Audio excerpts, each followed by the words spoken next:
The Miami Hurricanes go from barely sneaking into the playoff to one win from a national championship, but standing in the way, the mighty Indiana Hoosiers. You're talking ball with the ACC Squad.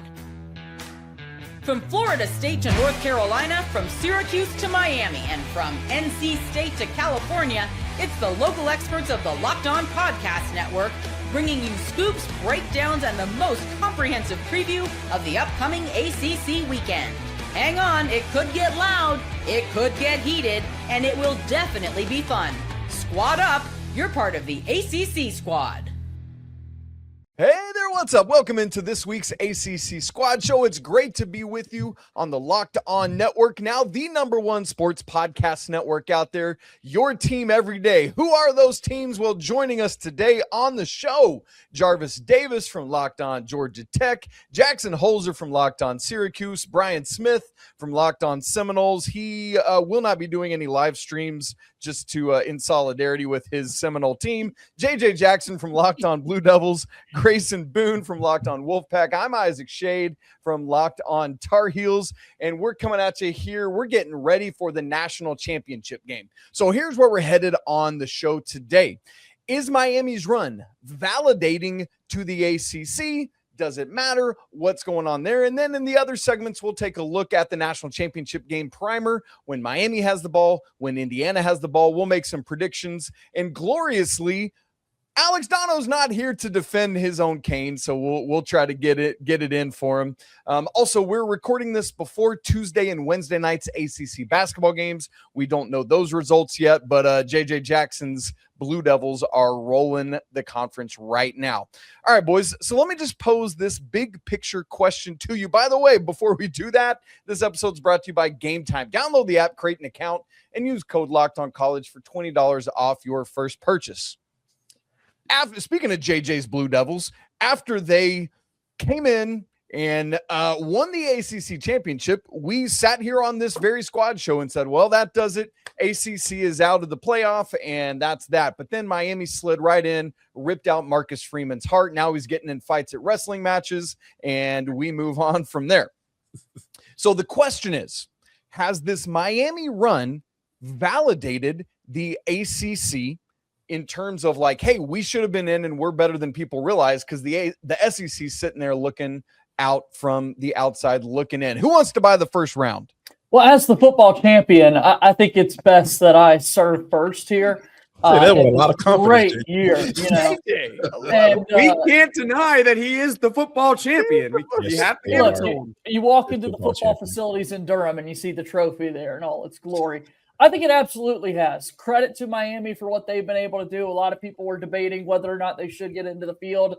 The head-to-head conversation we were having with their win over Notre Dame and how important that was.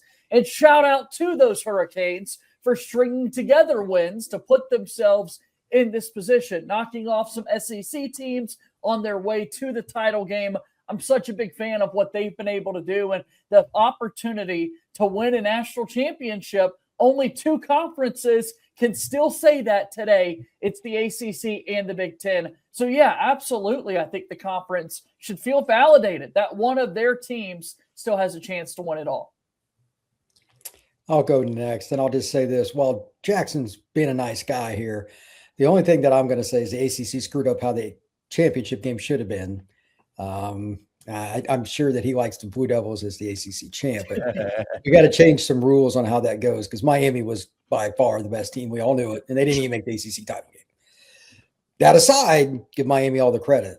I mean, they won at A&M. That's a really crazy place. They beat Ohio State, and then they were up against it, against Ole Miss, and 18 seconds to go, you punch a touchdown. That's pretty impressive. So hats off to the Kings.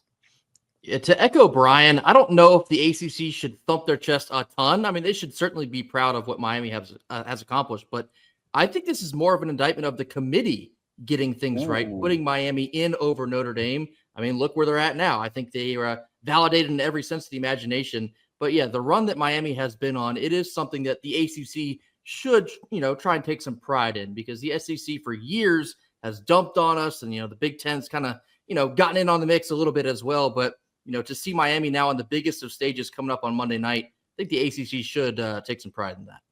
the ACC should absolutely take pride in it. It doesn't mean that it's actually the reality of what this ACC football season was. And for the most part, aside from Miami, who is at least the team that we can crown as the team of the ACC, thank goodness we finally got that, the rest of the conference was terrible. It was a bad year of ACC football. So it honestly kind of reminds me of this past basketball season that we just had, where the Duke Blue Devils represented the ACC. They're in the Final Four. We can go thump our chest about how the ACC, again, is represented in the Final Four. That's cool and all. It didn't take away from the fact that the ACC basketball season last year was really, really bad, and they had to get a lot better, which they did. Yeah. So maybe because of Miami's run, or maybe this momentum now with the ACC, they can parlay that into having a much better football season next year in total as a conference. Right now, it's Miami basically putting the conference on its back saying, yeah, guys, you're not actually all that bad. It was a great year of ACC football because we're out here in the national title game while you're all going to watch. But Jackson, look at the bowl records, baby. You know what I'm saying? That's like, come on now. They're right up there with the Big Ten and the SEC damn near at the bottom. Like, so, yeah, it's time to doggone pound your chest. You know, it's not just about Miami. It's about guys, what guys do in postseason football games. I know people don't think they matter, but they do. Because at the end of the day, it's all about what your coach can get your guys to do if you're not in the college football playoff. Because, you know, that stuff matters, man. It matters from a record standpoint. It matters from contracts and guys getting bonuses and all that stuff matters. If it's money on the line, it matters. We know that. So I think that the ACC should be proud of itself. Yeah. Except for Georgia Tech. They don't have nothing to be proud of. They couldn't be Pitt and got doggone. Should have got Does Syracuse say they're proud of themselves now? We better to make a bowl game and lose, or just not make a bowl game. And I'm looking squarely at Kenan Stadium up there behind my shoulder. Here's the question though, and Jackson, I loved your comparison to basketball, where the ACC, yes, it's been down in basketball, but over the past 10 years, the ACC still sent more teams to the Final Four than every other conference. You look at with having Miami in this national championship game. Do people remember, like, what people remember is who goes to national championships and Final Fours and wins those. So maybe that alone has something to validate it. And it's something to be said for that. But Jackson, something else you said that I want to pose to the crew here is, thank you, Miami, for kind of rescuing this bummer of a season for the ACC. The question now is, how do we build on that, and how do we improve going forward into the 2026 season? Anybody got any bright ideas there? It's all about that moolah, baby. Yeah, spend more money. That's what I'm spend more money. It's time to get those donations. Don't worry. Man. I mean, actually, you should. Syracuse is not going to be included in that conversation. Everyone else, I mean, open up your checkbooks. Free will. Go ahead. Yeah, man. It's like because that's what it's all about. Because essentially, Miami is probably going, as long as Mario Cristobal is the head coach of that team, they're going to be going to Porter every year to get a doggone quarterback. I mean, that's just what it looks like, right? And they got the money to do it. So I think that, you know, there are going to be some teams looking around, like, all right, you know, we got Miami about to get ready to see, with an opportunity to win the Natty, and they spending some money because, I mean, let's just keep it funky. Mario Cristobal is not the greatest coach in the world. Like, let's just put that out there now. You talking about lining him up with Kurt Signetti and Mario Cristobal. Hey, man. Hey, I love me some Miami football. I love the talent that they have on the team. I love the way they play, but I'm going with Kurt because discipline that they play with. I know we're going to talk about it, but it lets you know that as long as you got some money and you got somebody that's competent at your head as your head coach, you can do some things. You can do some things, especially in the postseason. Yeah, we saw the Canes trip all over themselves trying to like dump that game with all the yellow laundry on the field. Good grief, in the semifinals. Yeah. Okay, well, so money aside, like, how do you get the right things? How do we, like, is it winning these preseason non-conference games? Like, what's it going to take, Grayson Boone, to bring that all together? I think I might just go ahead and quote Jackson Holzer: win your games. The rest will be rectified if you win your games. You'll get better recruiting. You'll get more money. You'll get more respect on a national scale. Win your games. Sometimes, Jackson, you're right. It is that simple. It's not an excuse because your starting quarterback got hurt in the beginning of the year, and That's right. and you just Why are you looking at me? It's not my fault. It's always your fault, Jack. It's all players out there. And, Look, our coach decided to go back in rogue groceries, now he can and, throw a and football. play a lacrosse player at quarterback. That's not my idea. You're going to be held Okay. accountable, though. Leave Syracuse right. out of it. Okay, we're going Yeah. 6-6 next year, and y'all gonna like it. No. Kenton's not even here to dump on you, and we're still struggling. All right, look, I would have loved to see some campus games in the quarterfinals of the college football playoff, but never thought that we'd have a team playing a home game in the national championship. That's exactly what's going to happen Monday night. We're going to preview the national championship game, starting with when Miami has the football, coming up here in just a second. Right after I tell you about game time, y'all, there's nothing like college football season. We got the national championship coming up, tailgates, a packed Hard Rock Stadium for once this year, and being right there in the middle of it all. The energy, the bands, the moments you remember forever. But getting tickets, well, that used to be the frustrating part with long lines, logins, prices jumping up on you at checkout. And that's why Game Time gives the advantage back to you, the fans. It's the easiest way to unlock amazing college football tickets in just a few taps. For the national championship game, there are tickets available for the low price of $3,112 as we record this right now. But keep your eyes on those tickets. It might go down as we get closer to kickoff. The app is incredibly easy to use. You can go from browsing to buying in just a few minutes. I love their zone deals that they have. You pick the section, Game Time picks the actual seats, and it's a great way to save even more money. So take the guesswork out of buying college football tickets with Game Time. Download the app, create an account, and use code LOCKEDONCollege for $20 off your first purchase. Terms apply. Again, that's code LOCKEDONCollege for $20 off. Download the Game Time app today. We want to thank you all for making Locked On ACC Squad Show your first listen or watch of the day. Thanks for making Locked On Network the #1 sports podcast network out there. I want to let you know about our brand new Everydayers Club, a way to get involved more deeply with each one of our shows or any other ACC shows that you love. Maybe your host isn't on here today. That's okay. There's 2 great tiers, including the all access tier. Check it out. That link is in the show notes. All right, boys. National championship coming up Monday night, January 19th, 7:30 Eastern on ESPN. FanDuel right now has an IU -8.5. Good grief. Here's how we're going to break this preview. Yeah, right. I couldn't believe that line. My goodness. We want to start. Jarvis, you just mentioned Miami's going to go out and get the best quarterback money can buy just about every year. Well, just over a year ago, that's exactly what they did when Carson Beck committed to the Canes on January 10th. I think we all kind of laughed at it. Like, is he healthy? Is this going to work? Is it just because he's chasing his girlfriend? What's going on? Turns out it worked out pretty well. He had a wide open left side of the formation to run in that semifinal winning touchdown. Crazy stuff how the Red Sea opened there. Boys, when Miami has the football, how is this thing going to play out? Brian Smith, I'd love to hear from you first, my man.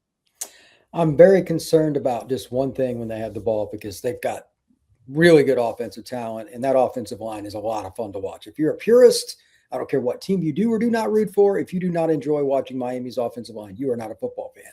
They're going to be very difficult to stop on 1st and 10. Running what they just call inside duo. They run it about 90% of their running plays. Everybody knows it's coming, and they still do it because they're just so good. I think they need to be in the 4.5 to 5 yards per carry category, and nobody does that against Indiana, though. It's the rock and the hard place. If they are not able to average at least 3.5 yards per tote on 1st down, it's going to be a long night for Miami. Carson Beck works best off play action, and he also works best when you don't know what's going to happen, because he every now and then he'll like throw a deep ball on first play of drive, and just that Malachi Toney guy. I don't know if any of you guys have heard about it. He's solid. He's solid. They've got explosive players. Keelan Marion on the outside. You got JoJo Trader, etc. They have plenty of weapons, but it's that run game. If they get that going, Carson Beck doesn't have to be a hero. He had a couple plays on that drive you just mentioned there, Isaac, where it could have been a pick. First play of that drive on the final drive was way short, should have been picked. And then Terry Perkins had one go right through his hands. Gosh, dude. And if that happens, it's Ole Miss in the national title. Yep. So take the pressure off Carson, run the ball, be who you are. I think a lot of the pressure is going to be on Shannon Dawson as offensive coordinator, because here's the thing. it's obvious that he tries to save Carson Beck from himself. Like with the play calling, the screens, the quick screens, getting the ball out of his hands, and seemingly only way they can get it to Toney is to Malachi Toney just throw it out there and let him go to work, and get those big boys out there running in front of him. He just weave on through those bad boys and take it to the house. So I think that, but when you come up against a team like Indiana, these guys are so disciplined. Like I mentioned earlier, you're going to have to figure out a way to take a shot. You're going to have to, because at some point they're going to force you to try to make a play.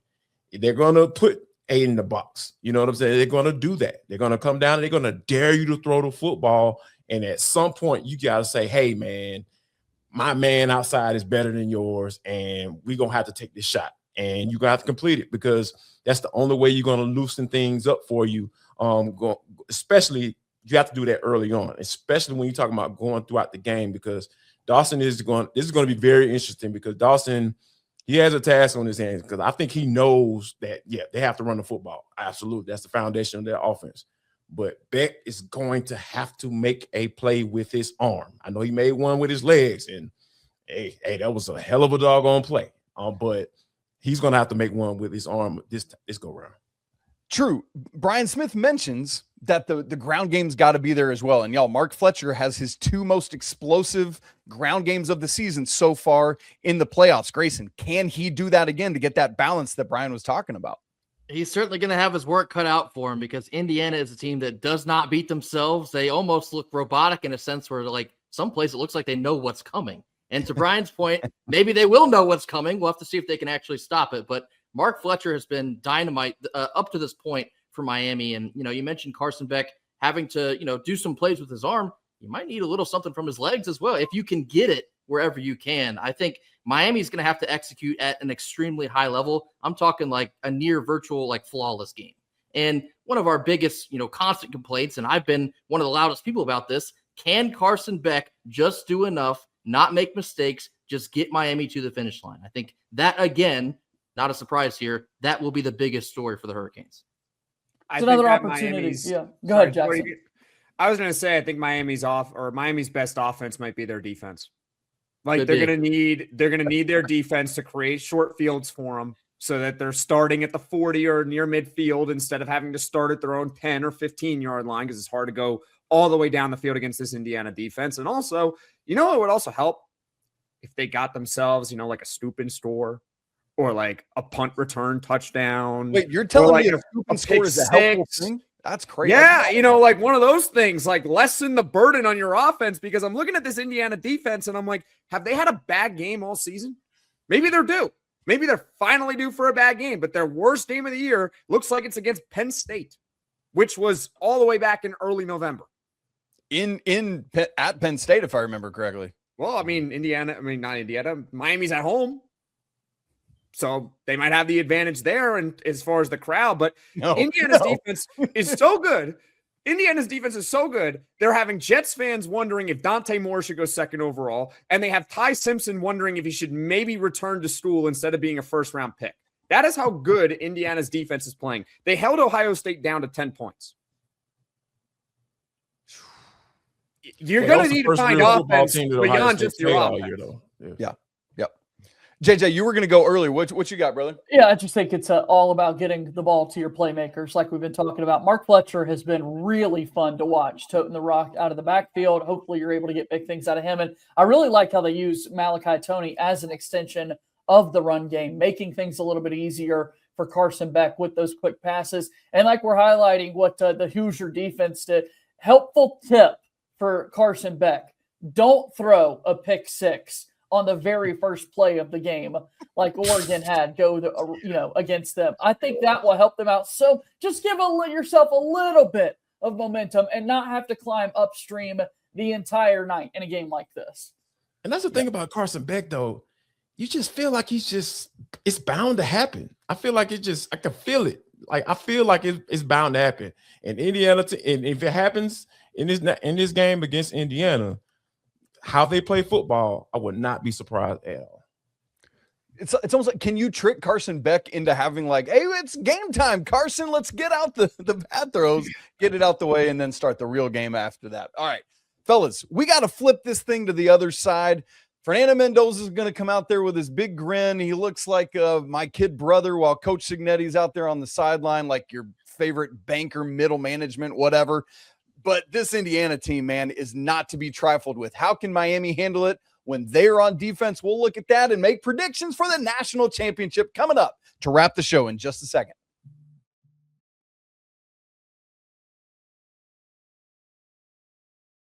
All right, fellas, this, as was said, the Miami's best offense might be their defense. I think Holzer said that. And obviously, we always talk about Ruben Bain, but the dude that leads the ACC in sacks is Akheem Mesidor. This dude is wild. Obviously, he's benefiting from all of the havoc Ruben Bain causes on the other side, but let's remember, he got banged up a little bit late in that semifinal game, and that is definitely something to keep an eye on with the injury report stuff as this week goes on. Jarvis, can this defensive line of Miami just be reckless and cause havoc for the Hoosiers? They're going to have to be, right? Because, you think about the game plan that Oregon had, talk all that junk about what Dante Moore did. Now, he had a horrible game, true enough, but Ruben Bain, I mean, he was working, but he did not get home, So when you think about that, carbon copying that plan and Fernando Mendoza saying, hey, coach, here's how we keep these guys off my back, off of me. Yeah, let's get this ball out really quickly. And they have the weapons to do it. You saw how Elijah Surratt was able to, take advantage of one-on-one coverage, man. It was easy, man. He's like, just put the ball in the vicinity, he's going to win. So I think that this probably one of the matchups that I feel like Miami is going to have one of their best games. And like Grayson mentioned earlier, you talking about the offensive side of football, we're going to have to play a perfect game. Shoot, this doggone defense going to have to play damn near perfect, because Fernando Mendoza is just on time, gets rid of the football. They're just so in sync on the offensive side of the football. Does he ever get rattled? No, it's wild. I never see the guy rattled. Yeah. He's just cool, man. He's cool as a fan. That's why I say, I don't know. You probably gonna have to heat this man up a little bit, but then you can put your secondary and one-on-one situations. And I just talked about how Surratt can take advantage of that. This is going to be a chess match, so I'll be very interested to see how Miami plays it early on. If Damari Brown does not play, and he's one of the corners that didn't play, Jabari Antoine was a highly rated kid they brought in.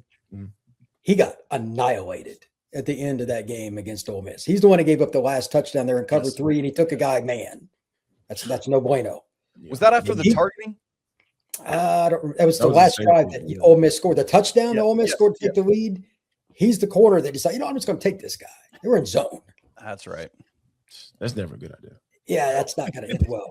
How do you think Fernando is going to analysis, #analysis. This is the kind of game where, you got to remember, Cignetti and his staff, they operate like an NFL staff. Shanahan, like an NFL guy. If Antoine's out there, they ain't throwing to the other side. No. They're going to go after the young guy over and over again. It might as well be Jackson Holzer out there. It's not going to matter. Pew, pew, pew. Yeah, because look, young corner, you can't help a guy. It's an island. That's why corners get paid so much money in a league. He's just not ready yet. Even Mario, who never gives injury information, said Damari's day-to-day. Not a good sign. So they're probably going to have to rotate. And Indiana's pass game's obviously nasty anyway. They got Surratt, all those guys, Charlie Becker, all those guys. This is going to be interesting to see what that Heatherman does. He's a really good coordinator, but they're going to have to hide some stuff when they rotate in. And if Damari doesn't play at all, good luck. How many times do you guys think that Fernando Mendoza in 2 games in this college football playoff has thrown the ball? Like, how many pass attempts? Just he's over up 30. there. Yeah, he's It's up just there. over. It's like Total? Total or average? Total. It's not even 40 attempts. Yeah, I'm going to say like Correct. 32. It's 36. He's got 5 incompletions and 8 touchdowns. It's crazy. He got more touchdowns. And he's throwing like 5 touchdowns. He threw 3 touchdowns on 16 pass attempts against Alabama. And then against Oregon, he threw, what was it? Five touchdowns. Yeah. So on he's got 20 8 attempts? TDs and 5 incompletions. I mean, it's I'm dead serious. This is like if Joe Burrow wasn't throwing the ball 40 times, he was throwing the ball 20 times in 2019 LSU. This is exactly what it is. I mean, is it stupid where it's like the only way I can maybe see this, maybe having Miami having a chance is if you say, all right, Fernando Mendoza, your high this season, your high watermark for pass attempts is 31. We're going to make you throw it 40 times. And we're just going to see what happens. Now, he might go 35 of 40 and put up 500 yards and 5 touchdowns, and that's the game. But you're saying just load the box and force it? Yeah. I think that might be your only shot. And I'm with you. I agree. Because it's like Indiana's like strength is running the football. That's what nobody talks about Indiana. They have this Heisman quarterback. They have all these weapons, but their biggest strength is running the ball. That's what they want to do. So if you stop the run and you say, all right, Fernando Mendoza won the Heisman Trophy, but our only chance in this game might be if he throws the ball 40 times, that might be the game plan. Because if you want to sit back and let them run, they've run on anyone. Jackson, I think you're spot on here. And actually, I read this earlier. Did you know that Fernando Mendoza has only thrown for 300 yards one time this entire season? 15 games. He's only cleared 300 yards one time. And I know in large part that's because they bludgeon everyone, so he doesn't have to throw it. But the run game, to your point, that's the key. If Miami can load the box and stifle their run and force Mendoza to throw 40, 45 times, I think that's Miami's best shot. Yeah. Looking at his game log, he's thrown over 30 or thrown for 30 or more just 3 times, and it's 30, 30, and 31 this season. So 31 is his most pass attempts on the season. That's wild stuff. Now, of course, he's being wildly efficient with those pass attempts, but still.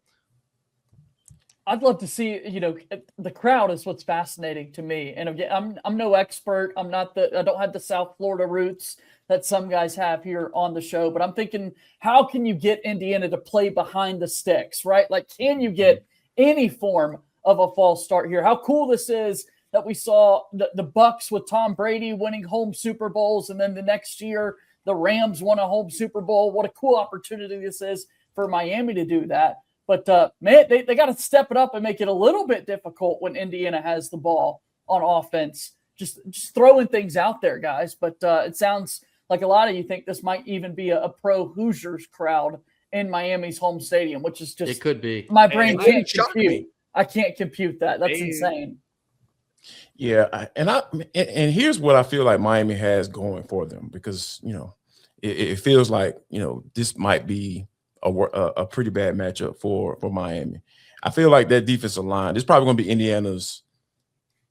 This is probably going to be the best defensive line that Indiana has seen all season. Like, because when you think about the talent, NFL level talent these guys have on the edges, the injury in the middle, they had a guy that came in for him at 260. I was like, I don't see how that's going to work. I've never seen a 260-pound defensive tackle. Like, I don't understand that. That'll make sense to me. I can't compute that. So hopefully he's not the guy that goes in, from an injury standpoint, like Brian mentioned earlier. But yeah, I think if those guys are able to put themselves in past situations, right, by being stout against the run, like if you have to load the box up, do it, because if Indiana's able to run the football, you can cancel Christmas. It's over. You can cancel Christmas, because you talking about shorten the game. You're limiting possessions for Carson Beck, and meaning he's going to have to throw the football, and you know what that means. He's going to make If you're forcing Carson Beck to throw because, hey, we're only going to get 2 possessions in this quarter, that can change things around from a play calling standpoint from Shannon Dawson. That puts a lot of pressure on him. So yeah, I feel like if they can get Indiana behind the sticks and get Ruben Bain, the Mesidor of the world, getting those guys going, from a pass rush standpoint, and put some pressure on Mendoza, because to be honest with you, I think that's what NFL scouts want to see, because Indiana just been running through everybody, and like he doesn't really have to pass the ball. So when are we going to see Mendoza under stress, under duress, having to move out the pocket? Because I don't even think I even saw him get out the pocket. Like, I can't even remember in this last game, which is like, when did he just had to roll out and just get rid of the football? That man just sitting up in the pocket, man, just throwing his ball all around the field. He just throws BBs. It's right, just like, exactly. It's just like, touch, man, is you can't stop it. But Yeah. here's the thing, though. I think the formula for Miami is you have to, and this is just spitballing hypotheticals here, but if you get Fernando Mendoza to throw it 40 times and you hold him to around a 60% completion percentage, that's it. Like, that's the magic, or that's the formula. Because if you look at Fernando Mendoza's game log and you look at some of Indiana's closest games this season, it's the games where Fernando Mendoza was at his least efficient. But the thing is that it doesn't matter because he's not throwing the ball all that much. But if you make him throw it 40 times and he's only able to complete, 20 to 25 of those, and you can stop the run, well, your defense may hold Indiana down, which we've seen teams hold Indiana down. It's not a Herculean task. They're obviously red hot right now, but over the course of the season, it's not like they were always putting up 40 to 50 points. So that's the formula to me. If you stop the run, you force Mendoza to throw it, you can somehow win your matchups on the outside, hold him down to about 60%. A little pressure would help. You might be able to hold down Indiana to 17 to 20 points, which would give your offense a shot. It would give him a chance against this defense. And like you said, the scoring would help. Keontae Scott had a 60, 70-yard pick six, whatever it was, for Miami against Ohio State. If they could get a big play from Keontae Scott or one of those corners like we were talking about, that could be big. All right. So go ahead, Brian. Sorry. Yeah, I think JJ's right. They got to have some kind of negative play where they either score or at least give their offense a short field. That's pivotal. Yeah. Key special team or big turning point plays always critical in these types of games. Who could be that dude that none of us expected to say his name that steps up and makes one of those types of plays? I'll be watching for that. All right, Jackson, you just talked about what could potentially be the blueprint for Miami. The problem is it's much harder to do that than it is to talk about it. So fellas, let's make some predictions. Is there a world when Miami could not even just cover this 8.5 point spread, but win this game outright? National championship predictions. Oh, let's start with Grayson Boone. Is there a world where Miami can win? Yeah, but it's going to take a lot. It's probably going to take a turnover or two, maybe, to your point, maybe a pick six, maybe a scoop and score. It's going to take something crazy, something unorthodox, like a punt return, something that, the national championship magic is what it's going to take. All that being said, I think Indiana's going to win. I think I have the Hoosiers 27-20. I think it'll be a good game for the majority of the game. There won't be a blowout, even despite it, the fact that it's in Miami. But I'm expecting a tight game, but Indiana, they're Indiana, which is crazy. Like, that's a real thing now. You say, oh, yeah, Indiana is Indiana. This new thing that happened in just a 2-year span. Kurt Cignetti is a robot. He might also be Clark Kent, but what he has done is unbelievable. And I think Indiana is going to win the national championship. JJ. Yeah, I hate to go against the Canes here. Obviously been promoting the ACC so much and really want the conference to claim the national title. That would just be pure cinema that I would absolutely live for. But this Indiana team has just been so good all season long. As a football fan, I'd love to see an epic title game come down to the end. We haven't said a single word at all about these kickers on either team, and you never know how college kickers could step up to a moment like this. So I think this one's close, but I think Indiana ultimately has a chance to win it. I just wanted to give the kickers some love, guys. Yes. Because they got to be ready to go. As well you should. Brian. If Damari Brown plays, I'll take Indiana 31-20. If he does not play, you don't want to know my score prediction. Because they will absolutely, unequivocally destroy whatever corner they put out there, Jackson Holes or whoever it may be. So I think Indiana's far better, and I just think they got the best coaching staff in college football. I'm glad to be playing for the Miami Hurricanes. That's a nice NIL check from me. I'll gladly take it. Some rev share money as well. That'll go towards my rent. There we go. Awesome. I got rent paid for like a year now. Thank you, Mario Cristobal, for putting me on the roster. And I'm going to lose, but it's okay. Miami does kind of have that team of destiny feel to them. And the thing is with teams of destiny is when they get to the championship game, it's kind of like that final boss. And again, everyone's going to count them out. and then they have to like actually prove people wrong one more time and have us all say, wow, they actually did it. They actually won. And I really, really, really badly want to pick Miami to win this game, but I just can't. I can't do it. So I'm going to go Indiana 27-13.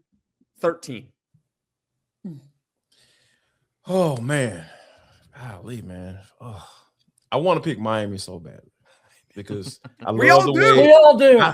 I love the way this defense plays. These guys play the old school Brian style knock ball. No. Brian's like, I cover Locked On Seminoles. You think Are I'm you kidding me? Hell no. my Gator friends back at home, they cannot deal with Miami winning the national championship. They can't deal with it. So tell those friends they don't have to worry about Miami winning the national championship. And here's why I say that. When you have two uber talented teams, a lot of times it's going to boil down to coaching. The way Indiana's special teams look to me, I'm not used to seeing that in college. The way just the discipline that they play with, being where they're supposed to be, like it's a well-oiled machine that Cignetti got going on down there. So I feel like they're evenly matched from a talent standpoint. And ultimately, when you got these big games like that, it comes down to the coach. So I'm taking Cignetti over Cristobal. So I think this game ends up being 21-17. Jackson, you said Miami feels like a team of destiny. I think the Hoosiers feel like a even teamier of destinier, unfortunately, for our ACC squad show here. And I got to be honest, boys, kind of like Brian was saying, I do not think this is a close game. I think Indiana's just going to steamroll again, like legit, like 31-10. I'm thinking that kind of thing. Wow. Like It could be worse. Like legitimate. I just. That's some Carson Beck turnover stuff right there. Right. Well, hello, Jarvis. Guess what's about to happen, right? Like, and I hate that because I mean, Indiana beat Oregon 56-22 and Alabama 38-3. I mean, like they could easily dominate Miami in this game, and I would not be surprised. And those were choose your score kind of games, right? Like it they could have done whatever they wanted to there. It was like Oregon. I mean, good grief. We don't have to get into it, but I just feel like Indiana's going to dominate yet again. And but we'll unpack it all next week when we're back here on the ACC Squad Show, either cheering on Dono or commiserating poor Dono and looking ahead to next year. We'll see what's going to happen there, but going to be an electric national championship game on Monday night. Can't wait to see it. I'm so glad to be together on the Squad Show. Thanks to all of you for tuning in with us today. For Jarvis Davis from Locked On Georgia Tech, Jackson Holzer, Locked On Syracuse, Brian Smith, Locked On Seminoles, JJ Jackson, Locked On Blue Devils, Grayson Boone from Locked On Wolfpack. I'm Isaac Shade from Locked On Tar Heels. Thanks so much for being with us. We'll talk to you next week here on the Locked On Podcast Network, your team every day. But for now, peace.